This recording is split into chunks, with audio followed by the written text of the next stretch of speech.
What's the weirdest thing you've ever eaten? A taco? I have not eaten anything weird. I honestly didn't really know that I liked onions until I was in my 20s.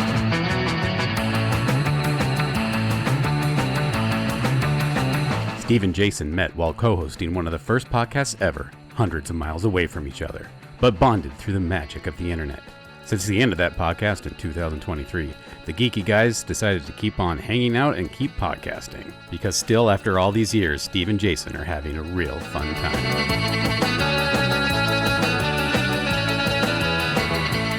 As I've gotten older, I've gotten more tolerant in my old age.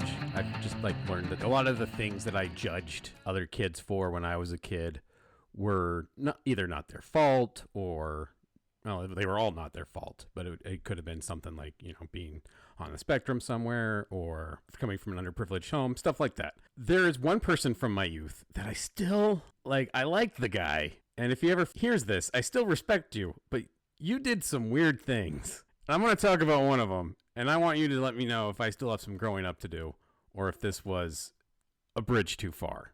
Otherwise, mostly a normal guy, but we were in class one time, and he was writing something on the chalkboard, writing, stopped, looked at what he wrote, nodded appreciatively, ate the chalk. Just popped it in his mouth like a Mento, and crunch, crunch, crunch, crunch. And then he was also my roommate at the time, so that night I can confirm he had explosive diarrhea. So, don't eat chalk. Okay. Was this person known to do random, disgusting things like that often? I mean, he'd say random jokes sometimes. This was in 2001 when random humor was still very culturally normal. We would just do random things and think it was hilarious. So he would say random things, but they were always within the realm of, okay, I see what you're doing. It's either funny or it's not funny, but that's how every joke works. But he had never once ripped off somebody's mole and popped it in his mouth. He specifically, there's a wrestling thing that comes to mind when you say that. Doesn't matter if that's what you're referring to. That's what I'm going to take it as. No, I was just trying to think of something super gross that someone could randomly do. I mean, that one's gross to somebody else too. That's involving them. If he just eats chalk, that's just gross. Why would you do that? Invading somebody else's space, that's disrespectful. But I mean, I like to think he didn't have an out. He felt like, I have to make this funny. What's the punchline? And just eating chalk is all he could come up with.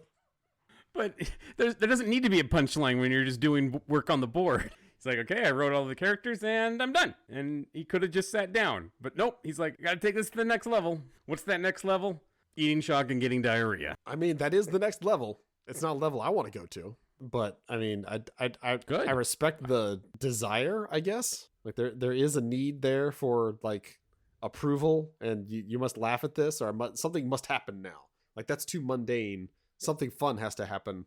Okay, fine, I'll be the one that eats the chalk. We're all with you until you decided to do that, and then we said, no, you're on your own. Well, I don't know. I judge, but I also would, as a much younger child, much more naive to the consequences of putting things in my mouth that shouldn't go there. I've talked about my love of Street Fighter many times on this podcast over the years. It's been a while, but the way that I got the place where I played the most Street Fighter was at the resort little town that my grandma had a place at that we would spend a couple weeks every summer. They had a little old school arcade like you used to back then, and they had Street Fighter. So I needed quarters. And I would save up quarters all year knowing I was going to go play Street Fighter. And the way that I would earn quarters was by eating June bugs for a quarter. Who paid you? Other kids. Would you seriously, as a child, not pay someone a quarter to eat a bug? I mean, I don't remember keeping a whole lot of money on me at the time. So the best I could give them was an IOU. IOU $1.25 for eating those 5 June bugs. Way to go. Hey, that's a good day. If I could make $1.25 in actual quarter, I would. Here's the thing, Jason. You don't eat bugs on credit. Cold hard cash drives the bug eating economy. I know you're not good for it. You would take the money to an arcade. There's no way you're hanging on to 5 whole quarters. That is absolutely the case. That if I did have quarters, they'd be burning a hole in my pocket, and I had to go get either something out of one of the little gotcha machines, or just take it to the arcade and blow it on, a couple of games of Street Fighter. I think that's why I never had quarters. Because if I had quarters, I got 20 of them to go over to the arcade to play that game with all my friends and take turns. Or if I found quarters in my pocket for any reason, it'd be like, well, I've got to spend these. And they were gone. So if somebody had done something cool like eating a bug, I'd say, yeah. No, I can't pay for that. Sorry. No. So you admit eating bugs for money is cool? No, I don't. I think it's a low form of art. And also, people eat bugs now and they just eat bugs. Like they'll make their I was ahead of my flour time. out of crickets. Yeah, I mean, I've had the roasted crickets. They're not bad. It was real. I was with a bunch of friends at a baseball game because they sell them at the baseball games here. At least they used to. And everyone's like trying to dig themselves up, or I don't know, daring back and forth, trying to get people to eat these crickets. And I'm just like, I really can't. Like, I felt social pressure to act like I was more reticent to eat this than I was. But I'm like, this thing's already dead. This thing's been cooked. This thing has salt on it. It's way better than most of the bugs I've ever eaten. Right, therein lies the dilemma. Like, yeah, if you're cool with it, you've totally eaten bugs before. You're immediately in that camp over there of people I don't want to know. But you already know me, Jason. You already know me. Yes, but that's because you're in a camp over there.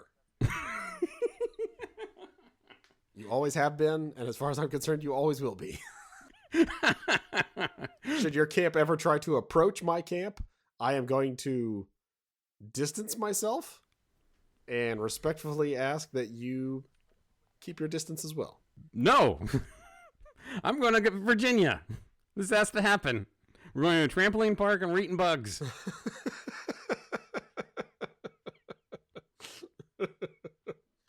This friendship's going to be weird, isn't it? Already has been. Yes, but I didn't know it was going to get to, let's go to a trampoline park and eat bugs weird. I think deep down inside, you knew this was a possibility. I mean, with you, yes. Yeah, that go to a trampoline park and eating bugs. That absolutely sounds like a shitty Saturday afternoon. See? Sounds good. Well, yeah, to you. To a Sigler, that's like, no, I'm good. I'm inside. I got my video games. I'm fine. I went to the trampoline park this morning. Yeah, your ideal of us hanging out would be just watching you play a video game. Yeah, exactly. You come to Virginia. What do you think's going to happen? You're going to sit on my couch. And I'm finally going to beat the damn Jedi Survivor game. It's like a live stream, but you get to be there for it. What's the weirdest thing you've ever eaten was what I was about to ask you, but you'd probably say, like, I don't know, a taco? I mean... Eggs with peppers in it? I honestly... Oh, weirdest thing. Yeah, I have not eaten anything weird. It's like weird to me. Like, wow, I can't believe I finally tried that. Like, for me, it's the fact that I didn't really know that I liked onions until I was in my 20s. Onions are in everything. I mean, they're in a lot of stuff, but I would avoid them as much as I could. And that was just a hard and fast rule. Like, no, if the McDonald's hamburger comes with the shredded onions, I can't touch that. I'm sorry. So now it's like, yes, onions, please. More. If only you knew what the McRib would do to you. Is that how you learned you like onions? Is because you ordered the McRib? It's actually not, but that is absolutely one place where I would have them verboten. Like, if you put those big, because they had big cut ones. They had the big old cut onions on the McRib. And yeah, if they gave me one of those, well, the two, we always know I go by twosies. If they gave me the two and they had onions on them, oh my God, I had to scrape them, but I had to try not to scrape off the barbecue sauce too, because that was where the real jam was. So if I got rid of the barbecue sauce in the process of getting rid of the onions, it's just ruined. That's a sucky day. So no, I don't remember where I first tried onions, but I remember warming up to them to the point then I was like, okay, no, I like onions on everything. Yeah, let's just do onions. Always onions. All right.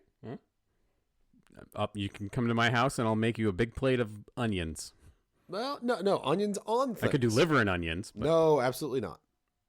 That is the meal that we tease our kids with whenever we know they want something really yummy and we know they want to go out to dinner and that we say, so they're like, where are we going? What's our choices? Blah, blah, blah.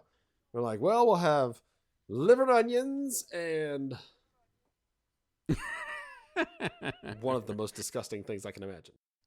Just try it. You might like it. You're a literal Dr. Seuss book now. Come on, Mikey. I've actually I don't think I've ever had liver. I've had heart, intestine, kidney. I've had wiener. I'm trying to think what other organs I've eaten. I don't think I've had anus. By the by, which animal's wiener was it? I really hope it was a pig's. If it was anything else, I'm mad. Oh, that rage just coming back to you. It better have been that pig's. I swore an oath that after that pig killed my father, that I would dine upon its wiener. By George, I did. We allow some curse words on this. You could have found a better word than wiener. Come on. It's a funny one, but come on. That's the joke, Jason. The solemnity of the blood oath and the solidity of the wiener. Put them together, and you have my backstory for my latest D&D character. That explains a lot more why you can say those words, because I'm like, you can't pronounce those words. It's like, oh, you've been practicing them for D&D. Oh, I get it now. I can say most words. The number of words I can't say is larger than it should be for a native English speaker of my age and vocabulary, but it's not all of them. I didn't say can't say. I speak like an adult. I said experience significant challenges in saying. If I didn't say that, it was going back through our old. Yeah, you got to be clear. I was going back through some old episodes. I was listening to one probably like 8 years ago where I tried to start an episode by saying the phrase "poop your pants," and I couldn't get "poop your pants" out, and it took me like 8 tries, and you were just having a heck of a time laughing at me trying to say "poop your pants." I mean, to be bluntly honest, anytime you have a hard time with getting any words out of your mouth, I have a great time. Nothing brings you joy like my pain. I mean, yes, your struggle to verbalize is music to my ears. And podcast gold. I think it's fun.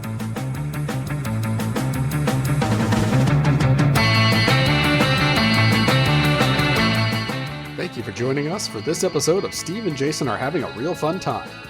We hope you had a real fun time too. Please like us on whatever platform you found us on and, well, just like us in general.